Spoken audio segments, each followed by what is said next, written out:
ஒவ்வொரு கூட்டத்திலும் வேணும்னே ஆட்சியில இளநியும் வாழ்த்தாரையும் கட்டி தொங்குறீங்க. வயிற்றுக்கு இல்லாத பிச்சைக்கார மாதிரி குரங்கு மாதிரி ஏறி பறிக்கலாம். இதுதான் கூட்ட நடத்த லட்சணமா? அப்படி ஒண்ணு நடக்குதுன்னா அட்லீஸ்ட் அதை ஸ்டாப் பண்ணல. எதுக்கு ஒவ்வொரு வாட்டியும் வேணும்னே எங்க மக்கள் அசிங்கப்படுத்துறதுக்கு வாழ்த்தாரை கட்டி தொங்குறீங்க?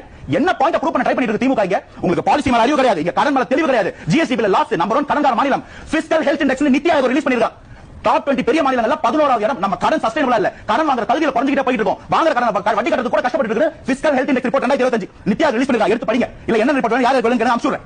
தமிழகத்தை தலைகீழ குடிய வச்சிட்டு தமிழகத்துல எல்லா பாராமீட்டர்ஸ் கீழ தள்ளி விட்டுட்டு ஆட்சின்றீங்களே, பிரஸ் மீட் பத்தி பேசுறீங்கல்ல, முதல்வர் ஏதாவது ஒரு வார்த்தை இந்த தூய்மை பணியாளர்கள் போராட்டத்துக்கோ செவிலியர்கள் போராட்டத்துக்கோ ஆசிரியர்கள் போராட்டத்துக்கோ ஒரு வார்த்தை ஒரு பிரஸ் மீட் அதிமுக ஆட்சி நடந்ததுனாக்க 2500 ரூபாய் பொங்கலுக்கு 5000 ரூபாய் பொங்கலுக்கு இன்னைக்கு நிதி நிலைமை பாத்தீங்களா? இவங்களுக்கு கொடுக்கணும் இருக்குது, கொடுக்கிறதுக்கு கஜானால காசு இல்ல. ஒரு கரும்பு ஒரு கிலோ அரிசி தான் இன்னைக்கு நிலைமை.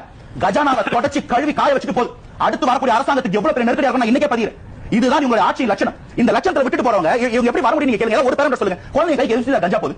16 வயசு பையன் கஞ்சா குடிச்சு எப்படி 8 வயசு பையன் போட்டு அந்த அடிக்கிறான். அந்த வீடியோ பார்க்கும்போது உங்களுக்கு மனசு பதறல? எத்தனை இடத்துல கஞ்சா குடிக்கி பசங்க போலீஸ் வந்து அடிக்கிறாங்க. போலீஸோட எப்படி போலீஸ் கையப்பட்டு பாத்தீங்கல்ல?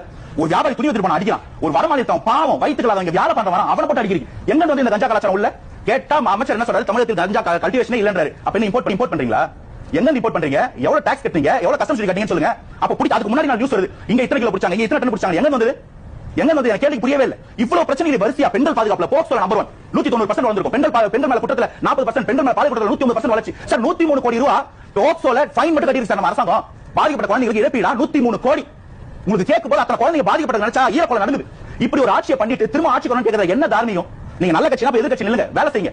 தயவு செய்து ஆளுங்கட்சி பக்கம் வராதீங்க. உங்க வரும்போதெல்லாம் தமிழகம் தலைகுனியுது, தமிழகம் நாசமாகுதுன்றதை குற்றச்சாட்டு. மாதம் மின் கட்டணத்தை எடுப்போம்னு சொன்னீங்க. எப்போ? இல்ல இந்த லட்சத்துல தான் கஜானா இருக்குன்னு தெரியாம நீங்க ஆட்சி வந்தீங்களா? முதன்முறை முதல்வரா இல்ல 7ஆம் வாட்டி ஆட்சி 6ஆம் வாட்டி ஆட்சி வந்து திமுகவா? இந்த உங்களுக்கு வந்து இந்த டிஸ்கிரிபன்சி எப்படி நீங்க புரிஞ்சுவீங்க? இது புரியாத ஒருத்தரா? இன்னைக்கு வந்து 7% ஒதுக்கீடு நீட்ட தயார் பண்றதுக்கு நீங்க ரவி கிட்ட போனோம், இல்லாட்டி வந்து மேல போனோம்.